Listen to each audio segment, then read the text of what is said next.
Hello, and welcome once again to another episode of The Bared Soul. Today we're going to talk about balance.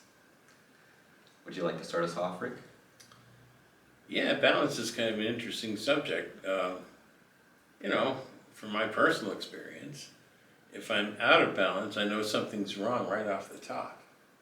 I can't quite put my finger on it, but I know I'm not the happy-go-lucky, jovial guy that I normally am. Something's not right, so I have to figure out what it is and try to bring myself back to that state. Or I might just have to let it run its course. You know, so. Go ahead. You said that you notice it right off the bat. Do you think that all the time you recognize right off the bat, or that there are some times where you recognize you've been in this imbalance? Variation? Variations, yes, because it's like, I don't know, I spend a lot of time by myself, so it's just like, everything's kind of normal to me, but when I'm out of balance, I pretty much know something's not right. I can just feel it. I feel like I got 1,000 pounds on my shoulders, that kind of thing, or I'm not feeling good or something like that. It's just, but yeah, I can pretty much recognize it really soon. Awesome. Or what if say you're just living in what you call your normal environment, and then you come into the studio, for example, and you have a lively conversation, and you feel your energy pick up to a place that feels better. Do you then contemplate whether you were sitting in maybe a hung lower energy in the normal state, or do you feel like this was just a matter of swinging the pendulum a little bit in a higher direction? Probably the higher direction, because I always feel good when I walk through these doors. I can't help it. I just feel so much better, so much lighter. I love this environment. I love the people I work with. I mean, it just... And even if I'm here by myself early, I just feel really good being in this space. Everywhere else, it's just like, I guess I never really think about it.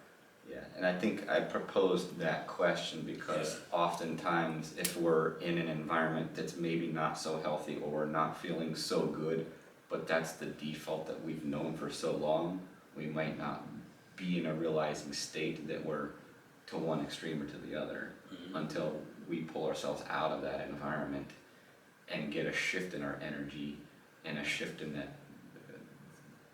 joy within us to say, wait a second, I haven't felt like this in a while, so what's been going on? Yeah. And I'm hearing one of your favorite words, contrast. Contrast. The contrast. The contrast. The yin and the yang. I like to use the word contrast a lot because it's what we experience here on Earth versus being in the non-physical. If you think about just being in light form, we came here to learn things through contrast, through different experiences, and figure out what we like and what we don't like. And more often than not, the contrast in this life is shown to us through a negative feeling state. It's like, that's not exactly what I like or what I wanted to experience, but now it helps me direct myself in my thought patterns of maybe I want something different, or maybe I like something different. And it's that kind of a shift in the thought process that can shift the energy to swing one way or the other. And I think through those experiences, we then start to form our own personal identity, our own personal boundaries as far as identity goes on who we are and what we like. And as we know ourselves more and more, we know what we would call normal level of energy is when we're happy or joyful. We'll know what that 0 point is for us. Or that peace and calm. Yes. And then when we don't feel that way, if we're feeling lower or higher, we can be attuned to that as well. I'm trying to make that adjustment. And it's interesting too. I think about the ways in which we can help to balance things out. Sometimes I think it is just as easy as being with that group of like-minded friends. I see a lot of people where, spiritually speaking, they may not have a support system at home, and they're really excited about the things that they're learning spiritually, but the people at home don't want to hear it, they have no interest in it, people around them, and it almost feels, when I hear it, I feel like I'm being contained in a box or something, I'm about ready to burst, right? So, as people share this with me, so having a group of people that you can go to that are like-minded, so you can express yourself, get those emotions and your experiences out of what you've been learning, what you've been doing, that in itself can swing the pendulum or tip the scale, so to speak, to help us get over into that energy. Because I feel like when it's kind of like holding the breath, right? When we're containing it, it feels heavier as well. And that's just one thing. There's many ways we can shift the balance, but And I think there's also something to be said there when we're talking about being like-minded. There's a difference between being like-minded in a low vibrational state, like the drowning your sorrows away with alcohol or whatever it is that you use to deal with what's going on in life, and being around those like-minded people versus feeling joy inside of your body for something you're passionate about and finding other people that resonate with that too. Yeah, I mean, you can be at work all day and find yourself around like-minded people. There's a lot of unhappy people where I work, but I'm not one of them. And I try to kind of levitate toward the ones who are more uplifting because, it's just easier to get through the day. But we all have that problem, if you feel if you're in a lower energy or something like that, it's just, I just recognize it and I try to fix it. Because, I mean, at the end of the day, it's your day. this is true. And we can shift, we can choose when we acknowledge that we're in that energy. Mm-hmm. For those who have shifts of balance, then when we're in a healthier state, we can start preparing because we know that maybe something is coming up that typically brings me down, or something that we were talking earlier before the camera, sometimes with a sugar high, right? You get so high that you find yourself crashing later. So if we know that we're going to be going into a circumstance or whatever it may be, then we can have some things at the ready. What are the ways in which I can keep my energy more balanced? If I know that somebody's an energy vampire, for example, and I feel drained, so now I'm feeling low instead of feeling at whatever my normal energetic or my energy would be, then I can prepare myself for the energy vampire. What are the steps, making sure that I'm staying within my own energy, that my energy is protected. It may be that maybe when I'm around this person, I need to step outside for a little while just to reclaim my footing, just to keep my balance, especially if I'm feeling something. So it is a conscious awareness. Sure. And that's a conscious awareness also of the boundaries that you've set for yourself in being aligned with authentic you. So if you first take time to become aware of what your boundaries are, and usually those come as a result of contrasting experiences. You go through an experience or a situation, and then something happens where you get hit with that negative feeling like a line was crossed for you. And now you know that that's a boundary for you. And as you develop the boundaries for you, where you define even the boundary for identity, for every one of those experiences, you've now figured out pieces and parts of your identity that makes up the unique you as a boundary. Not necessarily something just, don't trespass or cross this, but this makes up who I am as a boundary. And sticking to that for yourself and honoring your own authenticity, so that if you're somebody that doesn't enjoy parties and you're invited to a party and I want to honor myself, so I'm going to pass on this opportunity, you have fun. Then you're not abandoning yourself in that situation and creating a negative energetic shift within yourself because you have that split energy going. I look at look at that situation as you understand what it takes to maintain your own energy and keep yourself in a good feeling state, and you're trying to honor that. And you shouldn't feel bad about that either. There's no reason why you should feel bad about honoring your own boundaries. And you know, if certain things make you unhappy, I mean, you know, set your boundary. What comes up though is if somebody has been in such a low state that they're not going to the party because it allows them to stay within that lower state. And again, then it's up to the individual when they choose to.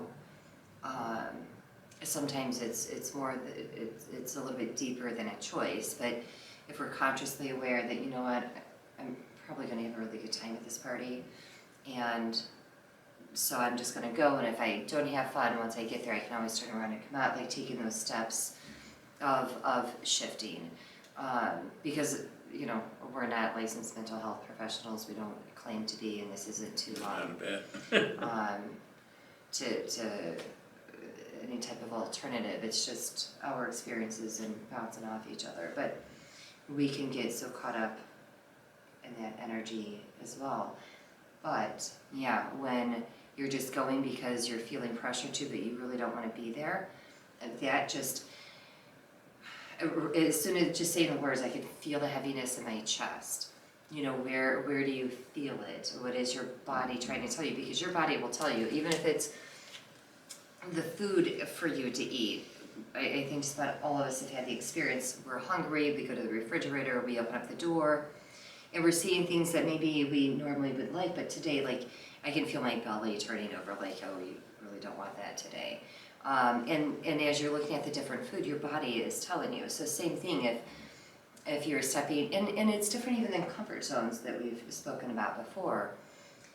If you do not enjoy going to a party where there's going to be a lot of noise, whatever the kind of energy that may be at a party that you're not comfortable with, that's not a matter of comfort zone then. It's more comfort to just graciously back out. I think that ties all back into that alignment with your inner being and what feels right for you individually. Mm-hmm. And it's different for everybody, and when you're with the like-minded people, you could say, well, it's not different for all of us, and that's okay and true in that instance, right? But if you're following your own alignment, then when something comes into your experience that does not resonate with you, you're going to feel it in your body, you're going to feel it in your gut, and really trusting in your gut in those situations and saying, you know what, I'm going to go with what my gut says here. Yeah. This is true, because I can't tell you how many times I've been in places that I really didn't want to be, but I was trying to do it to make other people happy. And that don't work for you either. No, and it's, you know, there's nuances with everything too, right? But sometimes we do just because, right? Mm-hmm. But knowing that we can also remove ourselves from the situation if we want to, but and being at peace, that balance of I'm doing this for whatever this reason is, and I'm okay under the circumstances. I guess it's put into perspective, but yeah, because otherwise when you're going just to make somebody else happy, and you know that you're going to be miserable, it's at what point is there the boundary there so that one can keep themselves. We're human beings. Life happens every day, so we'll find ourselves out of balance. It's part of the human experience, but recognizing that and how can I shift? Yeah, and I think one of the important parts to come back to on that is it's your decision. Mm-hmm. You have the power to decide for yourself how you're going to handle any given experience, your response or reaction to it. And at what point does it become too much for you to handle that goes against your gut intuition, for you to say, okay, I'm not doing this anymore, and sticking to that? Or does your gut say, there's something here that we can work on together to shift this? Yes, this is contrast that we're experiencing, but this is something that's that's like clay that's moldable, that we can do something with? And is that something that works on a two-way road in a relationship? Are both parties on board with this? If so, then you have that opportunity. You don't always have that opportunity, but in the cases like that, you have to go with what is happening in this experience, what are the circumstances, and how do I feel about that inside? You know, I want to get a little more specific. Let's say that Mercury retrograde is coming up, or new moon, or full moon. With different planetary events, people will feel the energies more.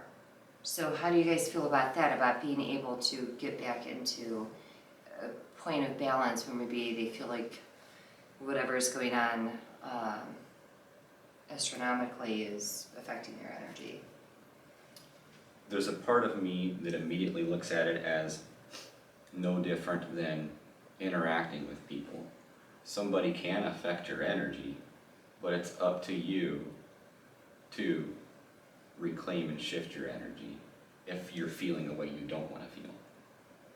So if there's a full moon and I'm feeling a certain way, and maybe I start to get a headache, yes, I'm acknowledging and accepting that this energy shift did affect me, but what do I want to do with the energy in my body from that point, and what steps can I take to shift it? Mm-hmm. That kind of brings me to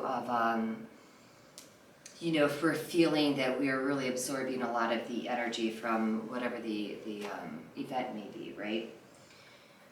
So how can you, if you feel like you have an extra charge of energy, how do you discharge the energy? So maybe it's out doing a moon meditation, stopping your feet into the ground, or grounding, you know, feeling your bare feet into the earth.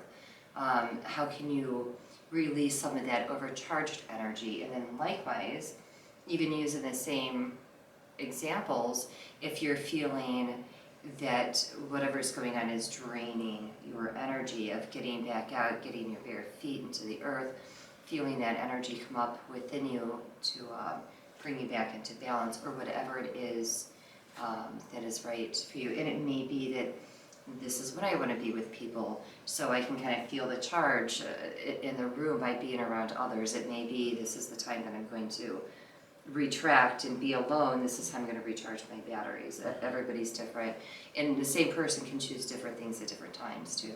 I think everybody has tools that work for them that might not work for others. That's And true. being that energy is always moving, even when it condenses into a material form like a chair, it's still energy. And so because energy is always moving, if your physical body feels like it's full of energy and it's not going anywhere, that means it's not flowing, right? Just like if you feel like you're constantly drained, that means you're not filling back up. Mm-hmm. So it's still not flowing somewhere.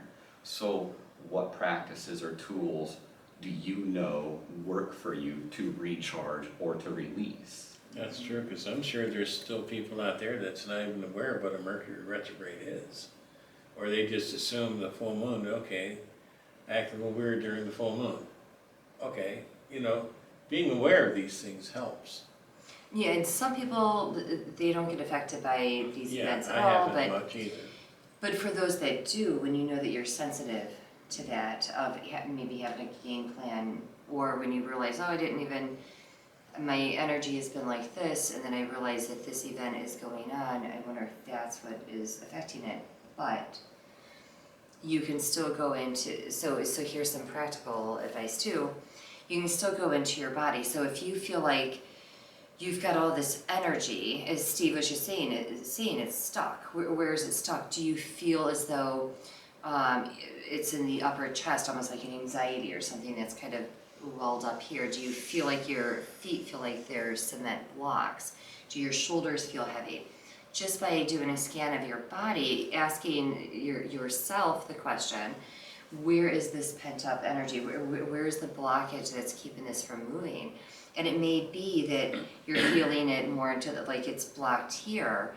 You can feel it's top heavy here, so you feel more of a blockage just below that, and maybe it's even above it. So you can work on opening up the crown, letting it release, or opening up the foot chakras. And again, as you're stomping your feet, getting that energy down around, or however you want to do it, but coming in to find out, like, where is that blockage point? And same thing, if I'm leaking energy, ask yourself, because nobody has dominion over you, right? So ask yourself, where am I leaking this energy from? Because I've been feeling so drained.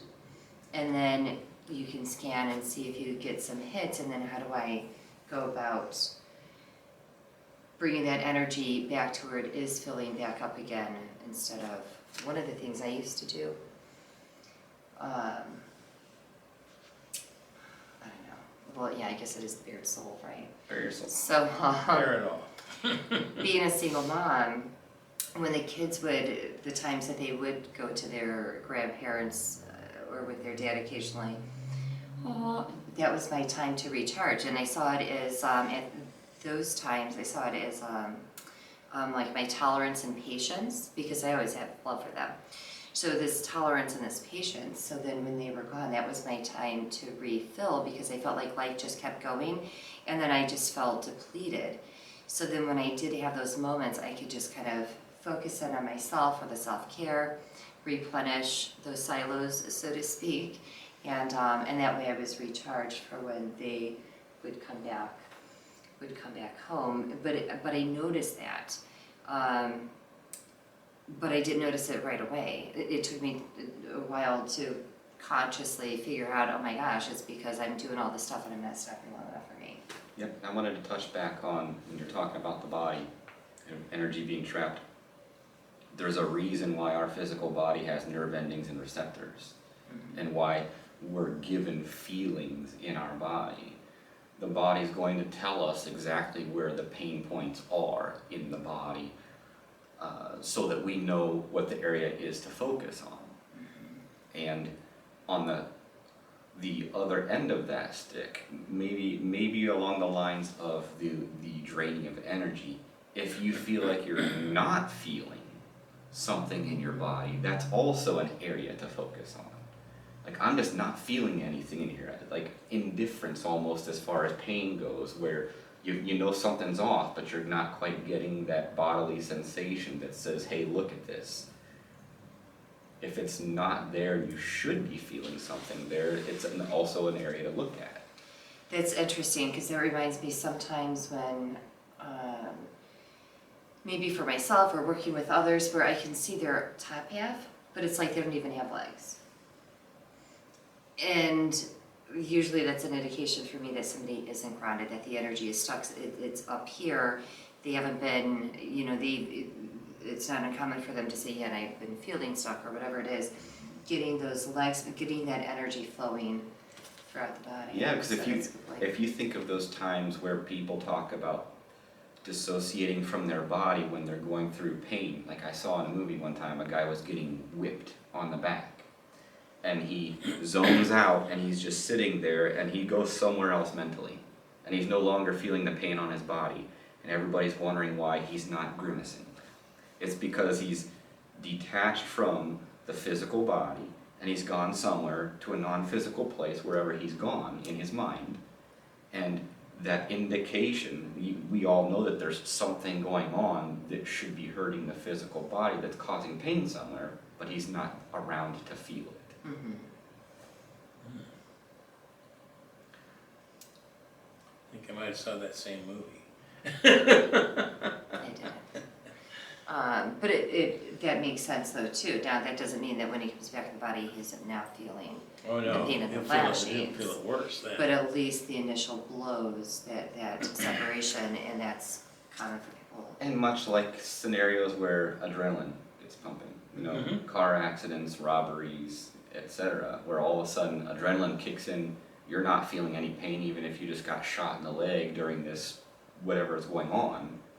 When it comes back down, here comes that pain. Mhm.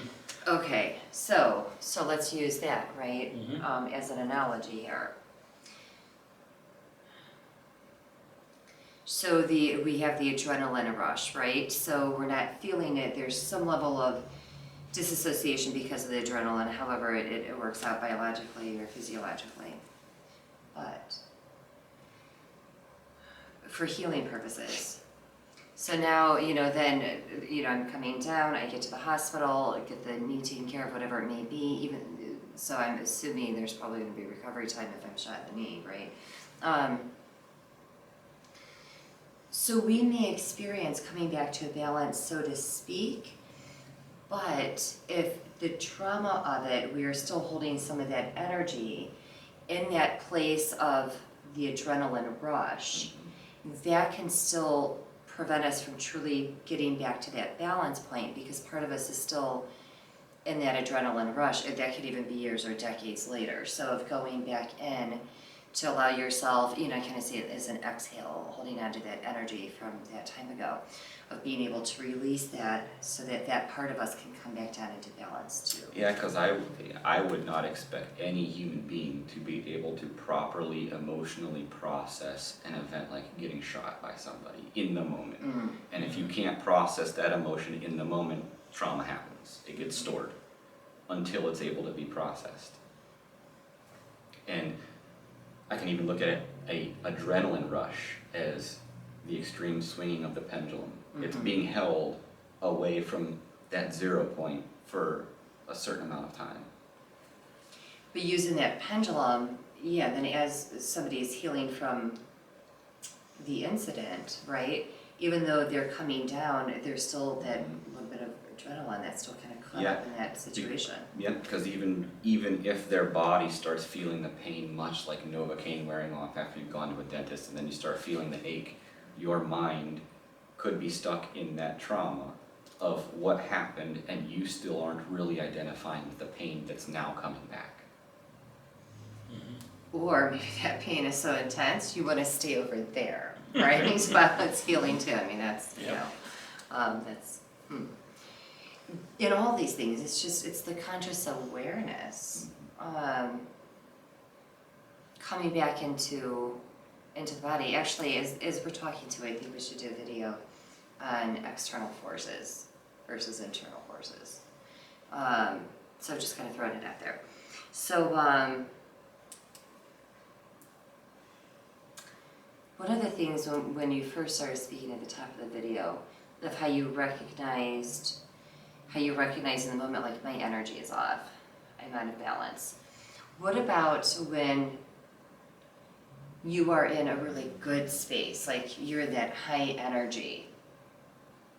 So sometimes spiritually too, where, we're in such a spiritual high, and then, days after, prayer group, Soulful Sundays, a session, and then as we're coming back down to reality, because it works, but the pendulum swings both ways, is what I'm trying to say here. I can identify with that, because I used to be afraid of that.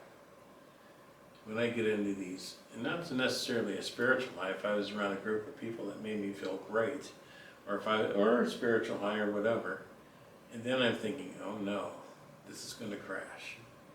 I got to deal with this. And then when we get back down there, it's like, oh. But and I can't say this of everybody, but I used to have to dig myself out of that. So do you see a way in which you can soften the blow? Oh yeah, I used to call it playing mind games with myself.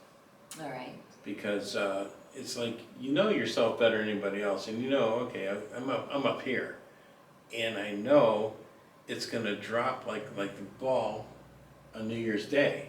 It's gonna go, and it's not gonna take 5, 4, 3, 2, 1. It just comes down, and then all of a sudden, whoa! You got to deal with that, and then it's like, okay, how do I deal with this? What do you do?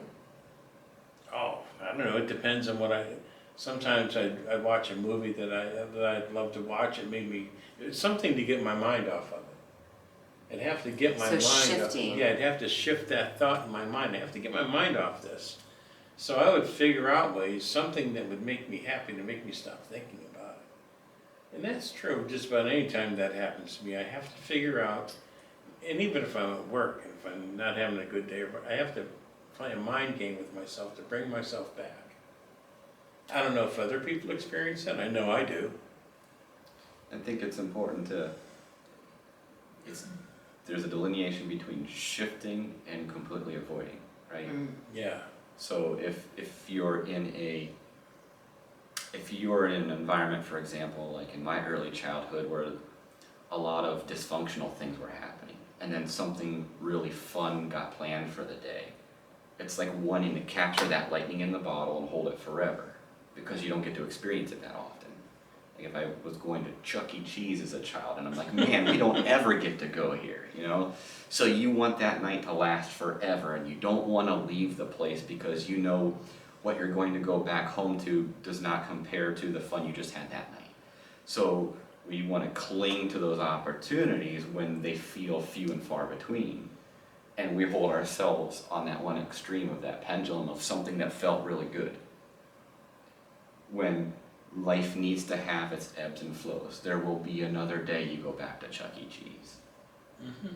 And you have to allow yourself to swing and allow the energy to keep flowing.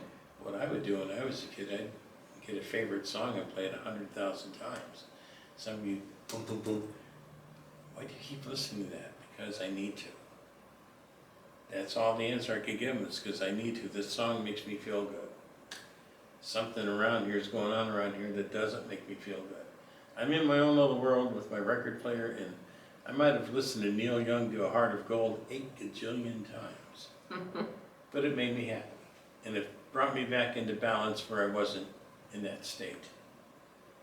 I'm gonna have to look that up after A Heart of today. Gold? Yeah, Okay. I can't, because I can't hear it. Yeah. Oh, Neil Young. Yeah. Oh my gosh, I was thinking Neil Diamond. No, I've done his songs a few times too, but no, at that time I I know was what that going song is, through I'm so a sorry. Neil Young thing. Yeah, and so I did that, and there was other songs that brought me out of it too. It's just, you have to, you don't have to do anything, but what I did was I figured out a way to bring myself out of it because I'm the only one who could deal with that. Nobody else could do that for me. I had to do that myself. So that's what I did. That was just one of the ways I did things, but it was very effective for me. Claiming ownership of your own energy within inside of you. Yeah, and that was from a little boy when I didn't understand all this. Mhm. It's just something in my mind was saying, you know what you can do, go do it. And I did. So, Because we are, especially in childhood, yeah, we don't have control over the environment or how our parents handle things with us. yeah. We only have control of our own energy, and we're not aware of that until we become aware of that. And some of us don't learn that until adulthood. Yeah. That brings me back to what you were saying a minute ago too about the diversion. We may have even learned as children to remove ourselves, behind the closet, right? So we don't have to hear the arguing or something. We find a diversionary measure. We find ourselves doing that into adulthood.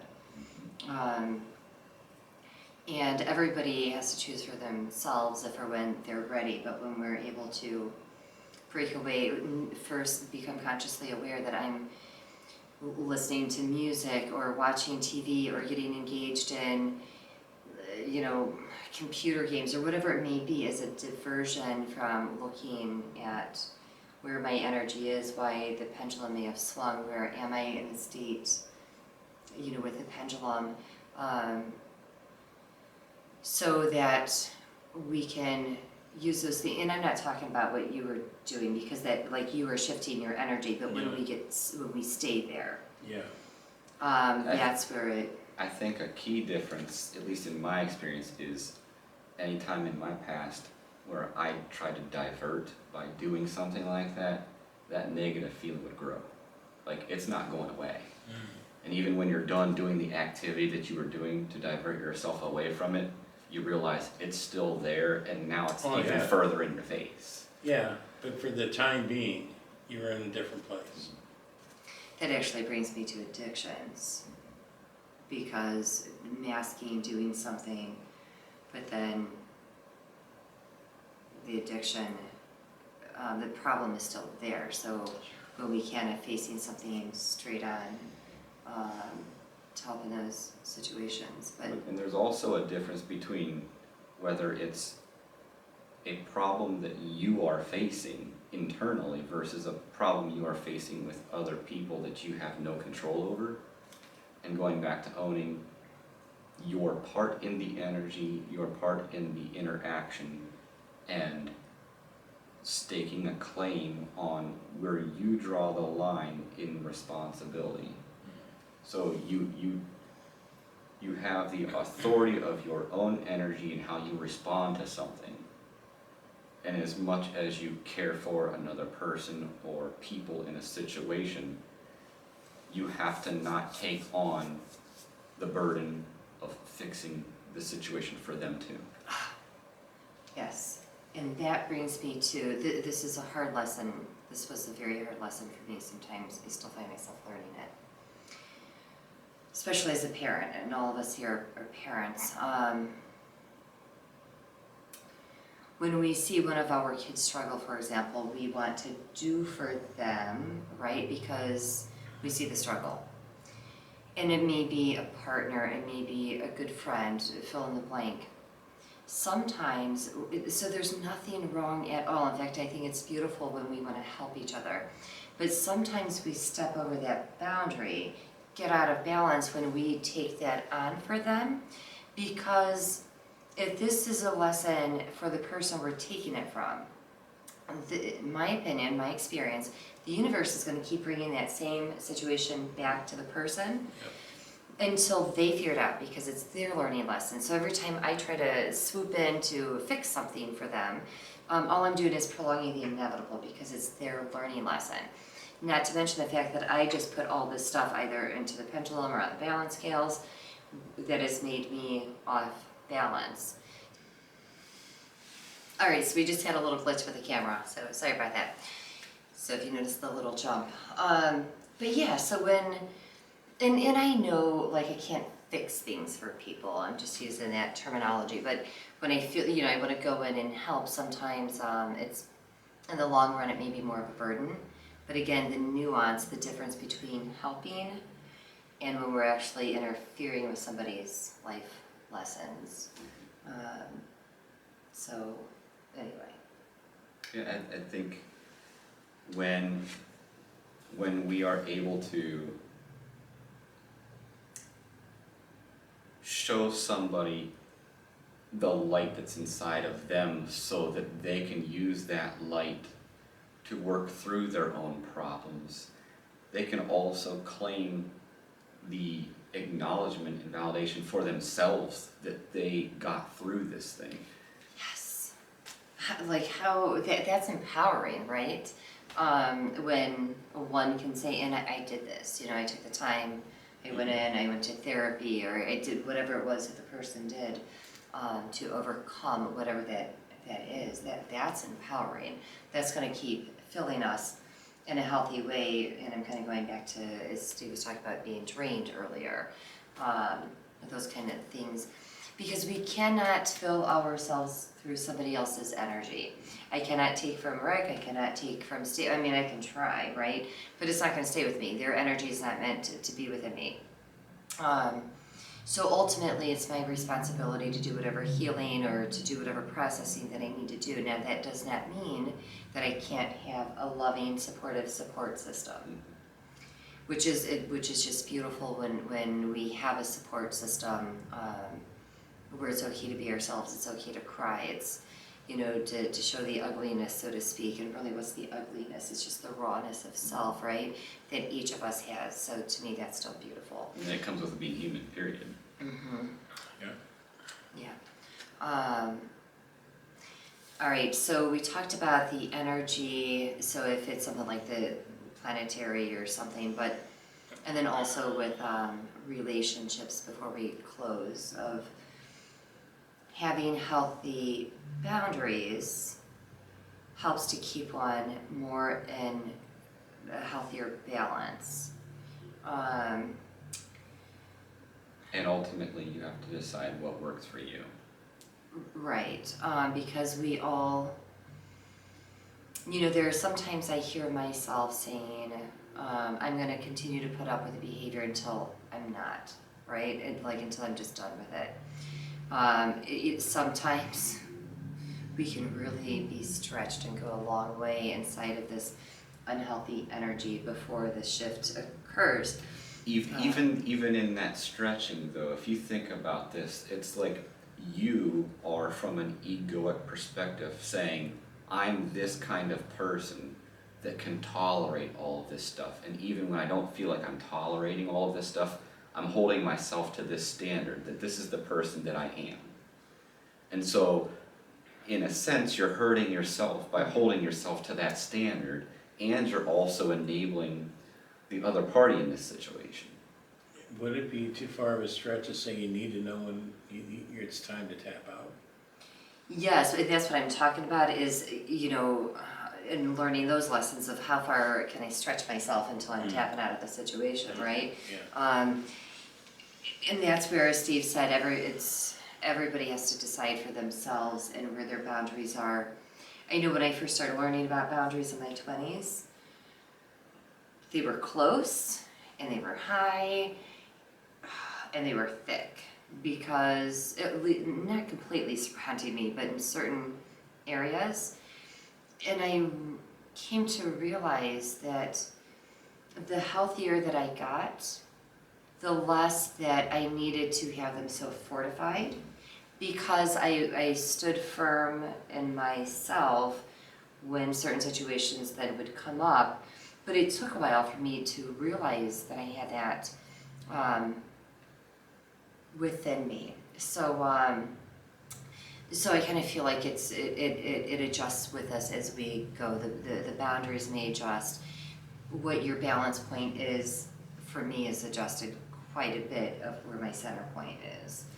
And you'll also have the need for compassion for yourself when you find out through the feeling in your body that your boundary is not what you thought it was, and that you then need to adjust accordingly.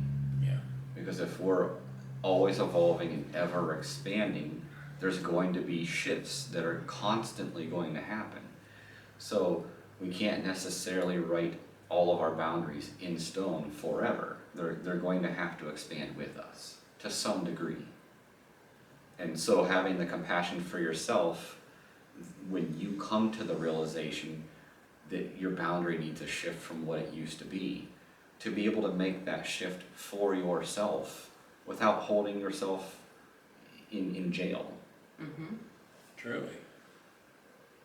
Compassion. That's a great way. Yeah, compassion. I agree. Yeah. For self, for others. All right, so is there anything else that we want to discuss about balance?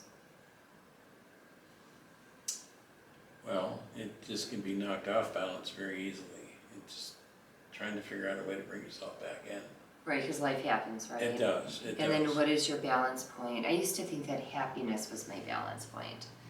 And I kept seeking for this happiness, right? This sustained happiness.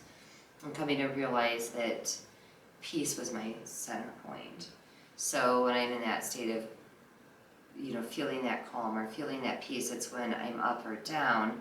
And not that being above that state of peace is bad or anything. It's just I am consciously aware that I'm above that line, I'm below that line, so to speak. And just it's conscious awareness. Oh my goodness, just being consciously aware is such a That's the hugest part of it, really. Yeah, I agree with peace. Like for myself, I find myself, if I'm overextended doing work, or even the spiritual work, even shadow work, even spending time with my kids when I absolutely love spending time with them, if I feel like I don't have peace happening, I have to do something to get back to that place of peace. I found, over time that I actually enjoy and require solitude. Oh yeah. And the solitude helps me get back to that point of peace. And then when I'm in peace, I'm present. And when I'm present, I'm able to take in what's coming to me from the universe in the now. And use the information that's coming to me in the now as the guide for what step to take next. Because if we're not in peace and we're not present, we're distracted and we're looking at other things, and we're not focused on what we really need to be focused on. There you have it. I think the word just come right out of my head at the same time. Let's do it in slow motion. There you have it. Right, there it is. So with the video being about balance, hopefully this, Yeah, brought some awareness. Yeah, and I would just say, if you want to make it a goal, just make it a goal to allow yourself the opportunity for the pendulum to swing. And it just as Steve is doing that, can you kind of feel that the liberation in that, of the surrender of that Yes. life is going to happen You're instead of fighting You're it? surrendering to the flow of life, that you don't have control over everything. Focus on the things that you do control, and leave the rest to the flow of life. Mm-hmm. and to the universe to help you through it. Because we can pretty much look back and say everything has worked out one way or another. Yeah. We've gotten through it, whether it was. And that's what you gotta remind yourself too, you got through it, you will again. Yep. If it happened once, it's gonna happen twice, so you can get through anything. I mean, it's just, sometimes it's a painful thing, sometimes it's a happy thing, but you're gonna get through it.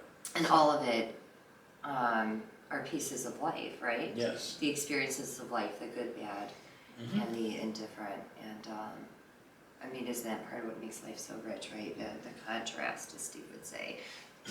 Having those different experiences. We need to frame that word and put it on the wall. And Contrast by Steve. when things have not been going well, having the contrast of when things are, they just feel richer, they feel even higher by having that contrast. So And even, is like a closing statement, so to speak, the balance of being a human, but being this divine soul, and blending them together, not sticking in one or the other, not being completely physical, not being completely in the clouds, allowing both to work together and co-create in this lifetime, so that you live fully. we'll have to do And you'll co-creation. be happier. It'll bring about happiness in one way or another. At least in more frequent, Oh, yeah. more more often in life, I think is what I'm Yeah. looking for. Balance you out. It'll balance you out. Yes. So I think that covers it. Yeah, I do too. Until next time, we'll see you again on The Bare Soul. bye everybody. Good night, everyone.